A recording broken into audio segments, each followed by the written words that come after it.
One of the biggest things I was concerned about when I was putting in a home gym in my shed was would I be able to have the huevos to keep working out once it started getting cold. So here are some of my tips that I have for keeping your goals alive even when there's snow on the ground.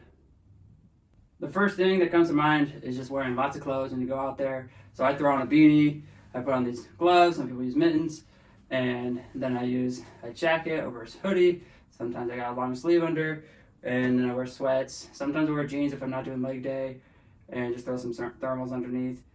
And then, yeah, I mean, that goes a long way in just keeping me warm. And then once I start getting warm, I start shedding layers and start taking off the gloves, and the jacket goes, and then soon enough I'm working out in just a t-shirt or whatever.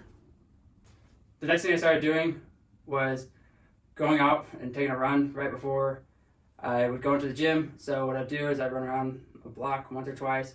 I'd still have my jacket, my beanie on, and just get the heart rate up, warm my body up, and then head to the gym and make it a little bit easier. So if you already have some cardio equipment in the gym, that makes it even easier. Then you can just start up and go rowing, biking, or on your treadmill. That's easy enough. I'll do it even if there's snow on the ground, just do a light jog, and it gets the job done. Okay, one of the worst parts about working out in the gym is just touching cold metal. And one of the biggest proponents of that is either your barbell or your weight plates if you got metal plates. So what I opted to do is get some urethane covered plates. And these plates just don't hold the same amount of cold as a metal plate does. It makes it a lot more bearable to touch the plates barehanded. Whereas like those Rogue deep dish plates, they look super nice. They're metal. They got the nice clink. But man, it's super cold. With the barbell, same thing. You can just throw your barbell in your house. Some people get a little sleeve. I saw a pipe heater on Amazon for like $15 that I thought about getting. Honestly, with the gloves, I was fine, but that's just another option you can use. All right, along that same vein, this was one I just got super lucky on, but all my attachments, almost all of them, don't have any metal in them, at least on the part you're holding on to. So like for example, with these knockoff mag grips, it's not metal, so it's not as cold.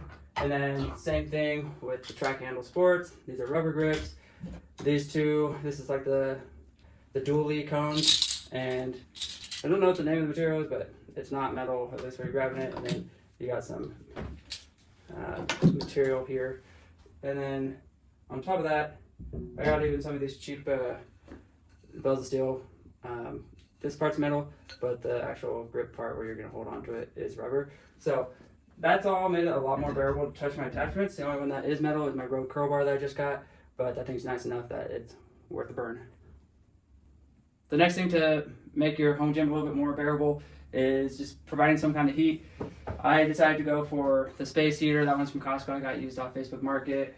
This I believe we got off Amazon. It's actually what we used in my son's room when we closed the door when he was an infant, just so his room would stay warm. But this one puts off a lot of heat just right in front of it, but it doesn't really superheat up the space. But honestly, it makes a bigger difference than you'd think, just coming over between sets and getting like singed in the face. Whereas this one right here, this one just kind of warms up the space. Obviously, both of these aren't gonna like make the place super toasty warm. So other options look like just getting a mini split. That's a good chunk of money down, but you can install it yourself. Or you could look at doing some propane options. My biggest concern with that was just make sure you have some way to vent out the fumes, so that way you don't have any issues there. Don't judge the wiring job. I did this by myself. I'll probably fix up that later. But another thing I do while we're over here is I have this Alexa plug. I talked about this in a previous short, but from inside the house, I just say, Alexa, turn on the heater, and then I'll have the shed heat up for like 10 minutes or so. I know it's probably slightly irresponsible, but I haven't burned down the shed yet.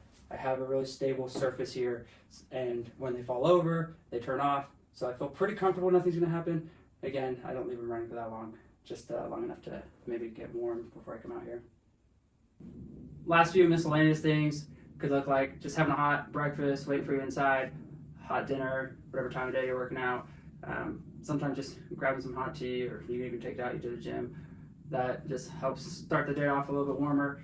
And then honestly, it's just getting out here and doing it. It really hasn't been as bad as I thought. I was really dragging my feet, wondering how I was going to deal with the winter. But I come out here 5 days a week. My wife and her really close friend, they come out here 4 times a week. So if they're doing it, anybody can do it, I promise you. So yeah, those are some of my tips for staying warm in the home gym, whether it's in the garage or shed. So hope that helps. Good luck, guys.